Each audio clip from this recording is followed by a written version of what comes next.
Time management.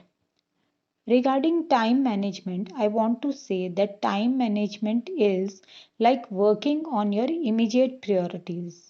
जो आपकी प्राथमिकताएं हैं उन पर अच्छे से काम करने को ही हम टाइम मैनेजमेंट कहते हैं।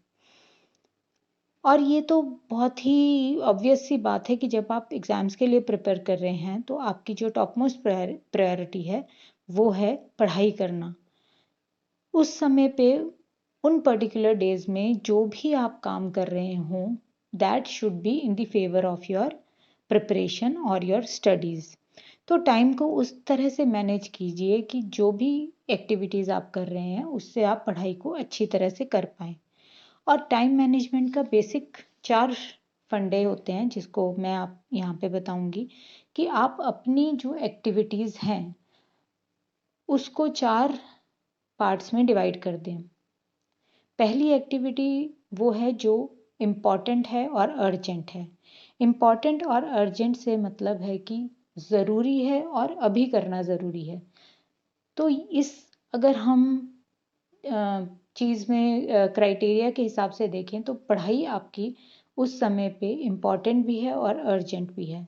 सो the thing which is important and urgent for you that has to be done, do it, उसको करना ही करना है, उसको आपको टॉप मोस्ट प्रायोरिटी पे रखना है।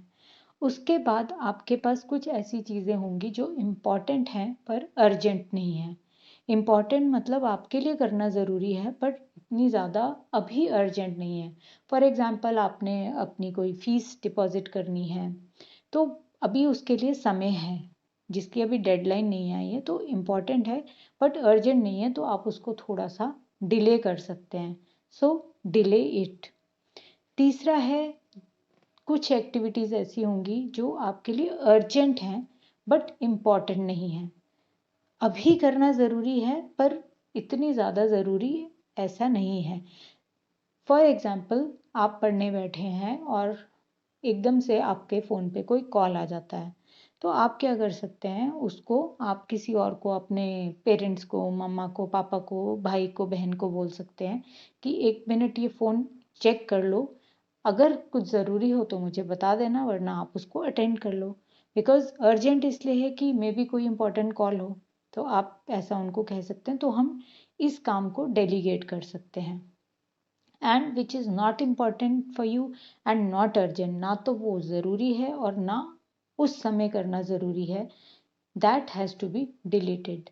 तो इस तरह से अगर आप अपनी एक्टिविटीज़ को कभी भी एवरी डे हर समय इन प्रायोरिटीज़ के हिसाब से लगा देंगे that is which is important and urgent, do it, with which is important but not urgent then you can delay it, which is urgent but not important that can be delegated, and which is neither important nor urgent, delete it।